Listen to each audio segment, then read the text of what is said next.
al-maut. Et se rappeler que la foi, c'est un trésor inestimable. Donc ne vends pas ta foi à vil prix. Ne vends pas tes principes à vil prix. Et ne laisse pas ta foi s'échapper pour des biens de cette vie d'ici-bas, pour des biens matériels ou pour un pouvoir quelconque. Al-Iman, c'est ce qui te permettra de dire La ilaha illallah au moment de ta mort. Al-Iman, c'est ce qui te permettra de patienter lors des épreuves. Al-Iman, c'est ce qui te permettra de vivre heureux ici-bas et dans le delà, bi'idhnillahi azza wa jalla. Alhamdulillah. Nous savons toutes et tous que Al-Imanu kanz. La foi est un trésor. Facile à dérober, difficile à préserver. Donc prends-en soin et sois vigilant et ne te détourne jamais de Al-Iman, de la foi, de ta foi. C'est quoi se détourner de la foi? Eh bien, c'est le fait de se préoccuper plus d'une chose superficielle, moins importante que notre foi, plutôt que de se consacrer à notre foi avant tout, et je ne dis pas que, mais avant tout. Avant ces plaisirs de cette vie d'ici-bas, avant tes divertissements, avant certaines passions, avant certains plaisirs, eh bien c'est d'abord Al-Iman. Parce que si tu te détournes de Al-Iman en te préoccupant plus d'autre chose que de ta foi, surtout si tu le fais de manière répétée, tu ne seras plus aussi vigilant. Et précédemment, nous avons dit que Al-Iman, c'est un trésor, facile à dérober, difficile à préserver. Et si tu ne préserves pas un trésor que tu veux garder, si tu n'es pas vigilant, si tu ne le surveilles pas, eh bien, t'inquiète pas qu'il y aura toujours quelqu'un prêt à le dérober. Eh bien, de même, pour Al-Iman, la foi. Si tu te détournes de l'Iman, il y aura quelqu'un pour te la dérober, ou du moins une partie. Qui est ce quelqu'un? Al-Shaytan avant tout, le diable bien sûr. C'est ce qu'il veut, que ta foi, elle baisse. C'est pour cela qu'il est dit, Al-Iman, la foi, yazidu bi ta'ati ar-Rahman wa yanqusu bi ta'ati ash-Shaytan. Elle augmente de par l'obéissance envers le miséricordieux ton Seigneur tabaraka wa ta'ala, et elle diminue de par l'obéissance envers qui? Ash-Shaytan. Mais pas que, il n'y a pas que Shaytan qui va essayer de te dérober une partie de ta foi, provoquer le fait que ta foi baisse.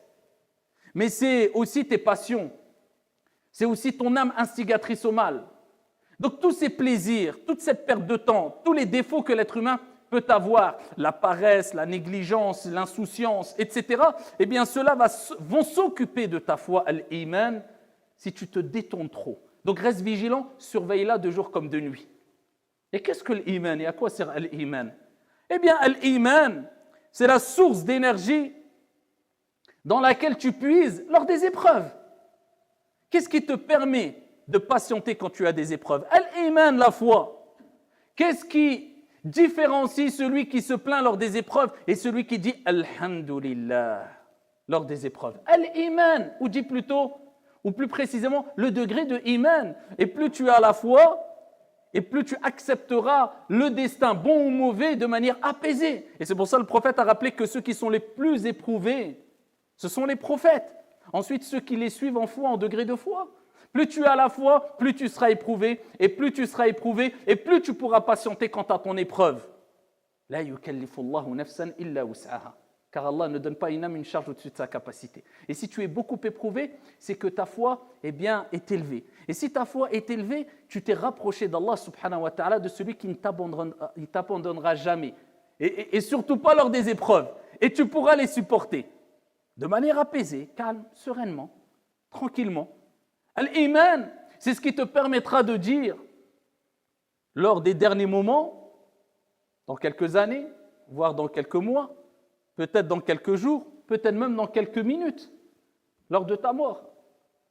Eh bien, c'est ce qui te permettra, incha'Allah, de dire La ilaha illallah.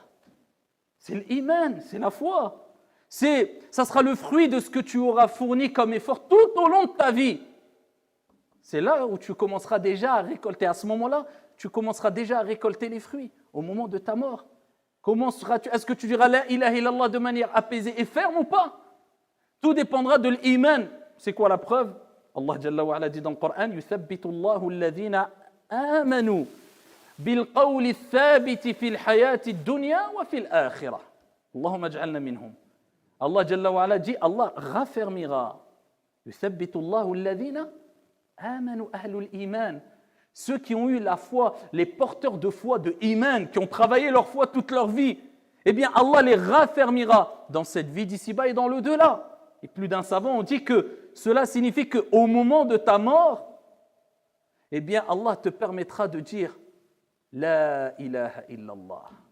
Et celui dont la dernière parole est La ilaha illallah, prononcée avec le cœur et avec la langue aussi, Dakhala al-jannah, kama qala alayhi salatu wassalam. Il rentrera au paradis, incha'Allah. Donc c'est cette iman-là, cette foi-là, qui te permettra, cette source d'énergie-là, qui te permettra de vivre sereinement lors des épreuves et de vivre sereinement lors de ta mort, incha'Allah ta'ala. Et l'iman a besoin ici de puiser dans une autre énergie afin de se renforcer elle-même. Donc on puise dans cette énergie qui est la foi, mais la foi doit se renforcer, elle a besoin d'une autre énergie. Elle a besoin de puiser quelque part pour se renforcer, la foi. Eh bien, la foi puise où? Eh bien, elle puise dans plusieurs choses, qu'on va voir rapidement, incha'Allah. Et la chose la plus importante dans laquelle puise l'iman, donc c'est sur cela qu'on doit se concentrer énormément, c'est quoi? Le Coran. C'est le Coran, c'est la parole d'Allah subhanahu wa ta'ala. Tout simplement parce que, quelque part, le Coran, eh bien, c'est l'âme de la foi. Parce que si la foi, eh bien, n'a pas d'âme, elle ne peut survivre, elle ne peut résister, elle ne peut continuer à te procurer une source d'énergie. Donc, comme notre corps a une âme et on a besoin de l'âme pour vivre, l'iman a besoin d'une âme pour continuer à vivre et alimenter ici ton corps, ton âme, afin de faire de bonnes actions. Et quelle est cette âme qui sans elle, pas d'iman? وَكَذَلِكَ أَوْحَيْنَا إِلَيْكَ رُوحًا مِّنْ أَمْرِنَا. Allah a parlé de cette âme dans le Coran et il a appelé le Coran l'âme. Et c'est ainsi que nous avons révélé sur toi une âme, un esprit provenant de notre ordre. وَكَذَلِكَ أَوْحَيْنَا إِلَيْكَ رُوحًا مِّنْ أَمْرِنَا. D'autant plus que la foi réside dans al-qalb, le cœur. Et le cœur tombe malade. Et le cœur, quand il tombe malade, il a besoin d'un médicament. Quel est ce médicament? Et ce qui est beau dans le Coran, c'est que même si tu ne comprends pas tout quand tu lis le Coran, juste le fait de le lire avec sincérité, c'est déjà un médicament qui te permettra de soigner ton cœur. Allah. Prenons l'exemple simplement d'un médicament. Est-ce que tu connais tout ce qui est composé, tout ce que renferme comme composant, comme matière, comme substance, ce médicament? Non. Mais le simple fait de faire confiance à ton médecin, un médecin digne de confiance, et de savoir qu'en le prenant matin, midi et soir, ça sera une cause de guérison, eh bien cela te suffit pour avoir ici envie de prendre ce médicament et incha'Allah que ce médicament soit une cause de guérison. Walillahi al-mathalul a'la. Eh bien sache que le Coran c'est un peu pareil, sauf que celui qui t'a donné cette prescription c'est Ash-Shafi, le guérisseur par excellence, Allah subhanahu wa ta'ala, qui te dit dans le Coran وَنُنَزِّلُ مِنَ الْقُرْآنِ مَا هُوَ شِفَاءٌ وَرَحْمَةٌ لِلْمُؤْمِنِينَ. Il te dit, ne t'inquiète pas, prends-le, c'est un médicament, car on a descendu dans le Coran ce qu'il y a comme guérison et miséricorde pour les croyants. Donc, même si tu ne sais pas ce que renferme complètement le Coran, tu n'as pas tous les tenants et les aboutissants, tu ne comprends pas tout, le simple fait de prendre cette prescription divine, c'est-à-dire de le lire, c'est déjà une guérison. C'est une guérison pour ton cœur. Donc, ici, l'iman a besoin de quoi? A besoin d'énergie. Et une des plus grandes sources d'énergie, c'est le Coran, qui va guérir ton cœur, qui va raffermir ta foi. Est-ce que tu vis avec le Coran? Est-ce que tu lis le Coran tous les jours? Ne serait-ce qu'une demi-page ou une page, peu importe. Ouvre ton Coran tous les jours. Meurs avec le Coran. Vis avec le Coran. Réveille-toi avec le Coran. Parce que le Coran, c'est une source de bénédiction. Et quand tu lis le Coran, même si tu lis, comme je disais précédemment, une demi-page, une page, lis quelque chose, c'est une source de baraka dans ta vie, dans ta santé, dans tes enfants, dans ta descendance, incha'Allah ta'ala. Et c'est une guérison pour les cœurs. Donc, le Coran, Parmi les moyens aussi, il y a bien sûr hilaqu dhikr, comme nous sommes en train de le vivre maintenant. C'est les assises de science, les assises de rappel. C'est ça qui nous permet de se déconnecter un peu de la vie d'ici-bas. Alors, aujourd'hui, on peut les entendre, ces rappels, alhamdoulilah, à travers les réseaux sociaux, ou à travers des vidéos, sur Internet, ou physiquement. Donc, il y a plusieurs moyens et c'est un bienfait, un grand bienfait, d'avoir une accessibilité comme cela à notre époque. Donc, il faut utiliser ces choses-là, ces moyens qui ne sont que des moyens à bon escient. À bon escient. Eh bien, le fait de participer à ces assises te permet de revivifier ta foi. C'est pour ça que Mu'adh, radiyallahu anhu wa arda, et d'autres, ils avaient l'habitude de dire Ijlis ma'ana, ijlis bina nu'minu sa'a. Ijlis bina nu'minu sa'a. Assis-toi avec nous, on va croire pendant un moment. C'est-à-dire, on va être dans cette assise de foi. Viens, ijlis bina nu'minu sa'a. Voilà. À un moment, on va faire vivre notre foi. Ils avaient l'habitude de dire ça. Parler de Dieu, parler d'Allah, parler de son messager, parler de l'au-delà, parler du paradis, parler de l'enfer, parler de... Ça te fait revivifier ta foi.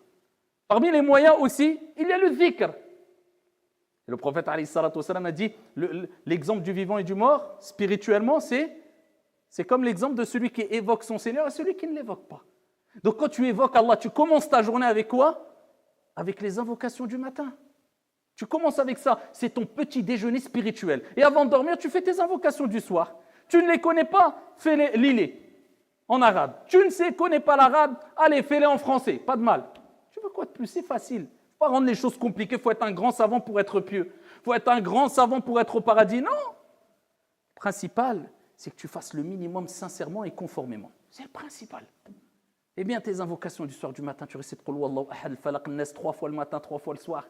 Bismillah alladhi la yadurru ma'a ismihi shay'un fil ardi wala fis sama' wa huwa as-sami'ul 'alim 3 fois le matin, 3 fois le soir. Tu fais les invocations du soir et du matin. Ça revivifie ta foi. Ça préserve ta foi, ton iman. Parmi les moyens aussi, et c'est peut-être un des plus grands moyens et un des plus faciles. C'est quoi? Eh bien, c'est ad-du'a, l'invocation. Le prophète alayhi salatu wassalam nous dit dans le hadith rapporté par Al-Hakim, Innal iman la yakhlaqu fi jawfi ahadikum kama yakhlaqu ath-thawb. فاسألوا الله تعالى أن يجدد الإيمان في قلوبكم. Il nous dit que la foi s'abîme dans le cœur de l'un d'entre vous, ou bien s'use dans le cœur de l'un d'entre vous, comme s'abîme ou s'use le vêtement. Demandez à Allah de renouveler votre foi. Comme tu as besoin de renouveler un vêtement, puisque peu importe la marque de ton vêtement, la qualité du tissu de ton vêtement, à un moment ou à un autre, il va s'user, il va s'abîmer, tu devras le renouveler pour qu'il garde toujours cette beauté et que tu sois à l'aise dedans. Eh bien, il en va de même pour Al-Iman, la foi. Al-Iman s'abîme, Al-Iman s'use, il faut renouveler cette foi. Et comment? Eh bien, le prophète nous dit, demandez à Allah de renouveler votre foi. En arabe, en disant, Allahumma jaddidil iman fi qalbi. Ou en français, oh Allah, renouvelle la foi dans mon cœur. Est-ce que c'est compliqué? Ad-du'a huwa al-ibada. L'invocation, c'est l'adoration même. C'est un des plus grands et un des actes d'adoration les plus grands et les plus aimés d'Allah. Parce que tu prouves à Allah que tu ne demandes pas à X ou Y ou à Fulan ou Allan, mais à Allah subhanahu wa ta'ala. Donc tu as frappé à la bonne porte. Et Allah, il dit dans le Coran, وَإِذَا سَأَلَكَ عِبَادِي عَنِّي فَإِنِّي قَرِيبٌ أُجِيبُ دَعْوَةَ الدَّاعِ إِذَا دَعَانِ. Et lorsque mon serviteur t'interroge sur moi, je suis proche. J'accepte l'invocation. Je réponds à celui qui me demande lorsqu'il me demande, lorsqu'il m'invoque. Donc tu dis, oh Allah, renouvelle la foi dans mon cœur. Et ainsi, bi'idhnillahi tabaraka wa ta'ala, en le disant chaque jour et en respectant les quelques conseils, on pourrait en parler des heures, il y a plusieurs autres conseils à donner, mais déjà ces quelques conseils, le Coran, al-dhikr, les assises de science et le dua et l'invocation, eh bien déjà ça t'aidera énormément. Et il n'y a pas de temps à perdre. Et c'est pour cela qu'un des plus grands moyens aussi, pour renouveler sa foi et maintenir sa foi à un bon niveau, c'est se rappeler qu'il n'y a pas de temps à perdre. La mort, elle est proche. Combien de temps il nous reste à vivre? On a 30 ans, 20 ans, 40 ans. Combien de temps? On va vivre même 100 ans. Sachant qu'à partir d'un certain âge, on commence à être un peu fatigué, HS, etc. Donc, tu as la santé, profite. Tu as le temps libre, profite. La vie, elle est courte. Tu vas profiter combien de temps encore? Allez, même si tu sais que tu vas vivre 100 ans, ça, à partir d'un certain âge physiquement, khlas. Si on te donne juste le khobz au zit, tu vas dire alhamdulillah. Tu vas vouloir quoi, aller jouer ou aller à la plage? À un moment, c'est khlas, tu veux le minimum. Donc maintenant que tu as un peu de punch, ça ne veut pas dire que tu ne peux pas aller à la plage ou t'amuser dans un cadre licite, bien sûr, mais profite pour faire des actions que tu ne pourras pas faire après. Profite pour amasser des bonnes actions parce que la vie, elle est très, très, très courte. Et c'est pour ça qu'un des plus grands moyens de renouveler, préserver et être ferme dans sa foi, eh bien, c'est de se rappeler que la vie est très, très courte. Je me prépare pour le delà avant tout. Et ensuite, en second plan, je profite des bienfaits d'ici-bas qui me sont licites et des plaisirs de la vie d'ici-bas qui me sont licites. Il n'y a pas de mal. Car le riche, c'est celui qui est riche de cœur et le riche de cœur peut être riche matériellement. Et le pauvre, c'est celui qui est pauvre de cœur. Et le pauvre de cœur peut être pauvre matériellement. Donc ici, on sait que la vraie richesse, c'est dans le cœur. Et tu peux être riche matériellement, ça nous intéresse peu. C'est pas grave et c'est pas interdit. Principal, c'est que tu sois riche de cœur. C'est ça, c'est tout. Amma si tu as dunya entre les mains, t'es milliardaire, c'est pas grave. Ça te nuira en rien si tu es riche de cœur. Donc c'est pour cela qu'il faut se rappeler toujours de quoi al-maut. Et se rappeler que la foi, c'est un trésor inestimable. Donc ne vends pas ta foi à vil prix. Ne vends pas tes principes à vil prix. Et ne laisse pas ta foi s'échapper pour des biens de cette vie d'ici-bas, pour des biens matériels ou pour un pouvoir quelconque. Al-Iman, c'est ce qui te permettra de dire La ilaha illallah au moment de ta mort. Al-Iman, c'est ce qui te permettra de patienter lors des épreuves. Al-Iman, c'est ce qui te permettra de vivre heureux ici-bas et dans le delà, bi'idhnillahi azza wa jal.